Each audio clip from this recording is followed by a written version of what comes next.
This is an upper body day, push-pull. So we're going to do 4 movements of the warm-up, 45 seconds through. The first movement is going to be a mobility press. So we're going to jump straight into demonstrating these. You're going to either use a band or you can use the floor. You're just going to keep it tight and go all the way overhead and head through the window. That's your mobility press. You can also use the wall or you can use the floor, and you would raise your body up off the floor, press over your head, bring those thumbs back down to your shoulders. That's the first movement. The second movement is going to be a high row with dumbbells. You're going to raise the weights up close to your body. That's your high row. Then you're going to raise the weights to the front, to a front raise. So high row to front raise, warming up those shoulders. That is your second movement of the warm-up. The third one is going to be a band pass-through, where you take the band, go all the way overhead, open up those shoulders, such a good one, to the front, all the way overhead, and back to the front. That is your third movement. The last movement is a push-up child's pose. We're going to go all the way down to the floor, push yourself up, hips back, long reach to the front. That's your child's pose. So repeat push-up child's pose for 45 seconds. That is your warm-up. You're going to do 2 rounds through of those 4 movements. The workout is 2 sections, 4 movements each section. The first one is going to be push-ups, strict press, bent row, and lateral raise.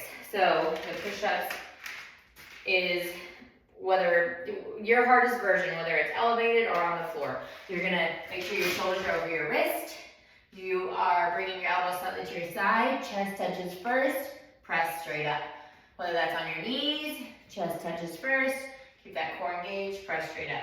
Shoulders are down away from your ears, press straight up. Or you can elevate yourself to a bench and do the same thing. That is the first movement. Strict press, you're gonna stay either on your knees or seated, so you just use your shoulders. Start at your shoulders, press all the way up to the top, slower on the way down. Control that movement on the way down for 45 seconds, or at least 10 reps of a weight that is challenging at the last 3 reps. So if you're doing 10 reps, make sure the last 3 reps of that, so 8, 9, and 10, are a struggle, but you maintain form. That's how you build strength, is make sure you can challenge yourself at the end at that rep count every time. If it becomes easy, you're ready to go up in weight. The third movement is going to be bent row.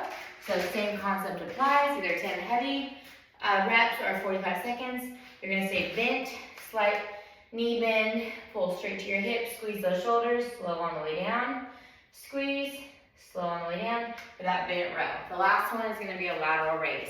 Stand upright, go out to the side, slower on the way down.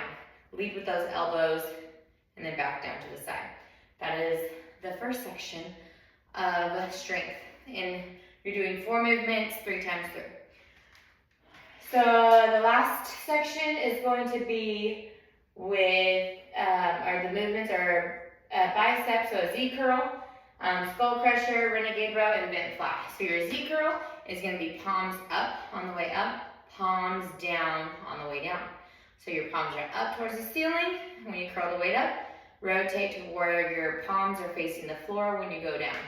Keep the weight in front of you, so not your elbows not to your side.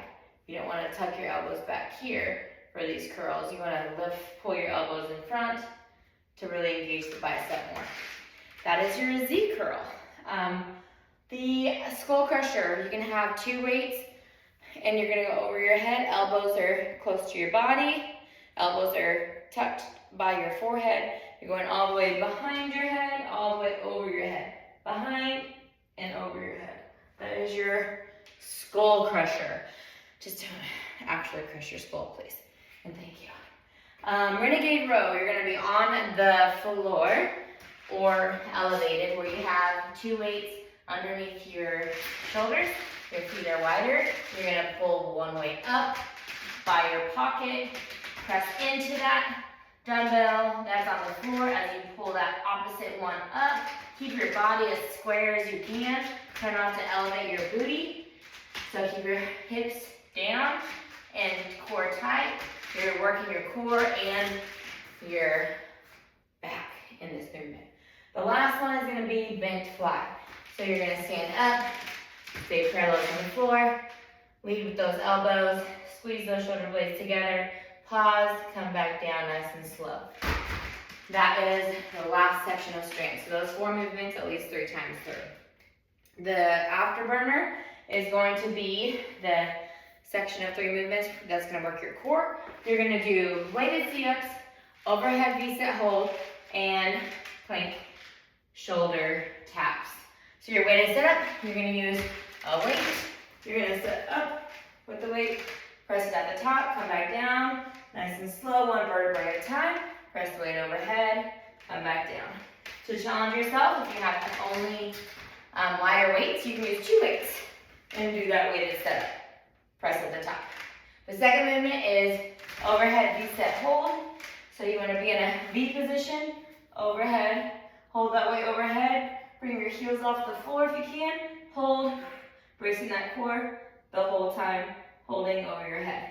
That is your V-sit hold. Then you're going to go into plank shoulder taps. Shoulders are over your wrist. Slow and controlled, tapping your shoulders. If you want to tap elbows and then wrist, so tap shoulder, elbow, wrist, that 3-point tap is going to slow down your movement and really make you concentrate on controlled movement to stabilize your core. So that 3-point tap, shoulder tap, but you can tap elbow and wrist as well for 45 seconds of those 3 movements. That is going to be 2 to 3 rounds on that last section. And then you can just stretch it out. Arms across your body. Arms over your head, pressing your elbows behind you. Stretch your triceps. Hold on to the wall. Stretch, open up your pec muscle. So put your hand on the wall. Turn away from your hand to open up your pec on that one. So that is your push-pull day. I hope you have fun.